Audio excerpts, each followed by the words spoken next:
అర్జునుడు యుద్ధాన్ని నేను చేయలేకపోతున్నాను, అందరూ కృష్ణ నా వాళ్ళే అన్నప్పుడు ఆయన్ని మెంటల్‌గా ఏదైతే మానసికమైనటువంటి ఉత్తేజాన్ని నింపాలో, నీ ధర్మం నువ్వు పాటించు అని చెప్పేటువంటి పద్ధతే భగవద్గీతలో ఉండేటువంటి 18 అధ్యాయాలు కూడా. హ్మ్.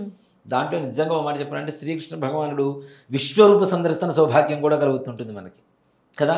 మనం భగవంతుణ్ణి నిజంగా పూజలు చేసో ఇవన్నీ తీసి పక్కన పెడితే భగవద్గీత అనేటువంటిది ఒక్కసారి చదువుకుంటేనన్నా, అది చదువుకోవడం అంటే ఊరికి ఒకసారి చదివేసి పేజీ తిప్పేయడం కాదు, దాన్ని వంట పట్టించుకోవాలి, మన మైండ్లోకి ఇంజెక్ట్ చేసుకుంటే. హ్మ్.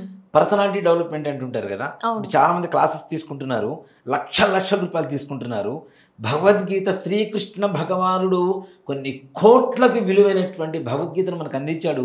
అది మనం తెలుసుకోలేక ఈ పర్సనాలిటీ డెవలప్మెంట్ క్లాసెస్కి వెళ్ళిపోతున్నాం. వాడు చెప్పేటువంటి కథలు ఉంటాయి, వాటి ద్వారా మనం ఇన్స్పైర్ అవుతూ ఉంటాం హ్మ్. కదా. అసలు భగవద్గీతలో ఉన్నంత పర్సనాలిటీ డెవలప్మెంట్ ఇంక దేంట్లో ఉంది చెప్పండి. అవును.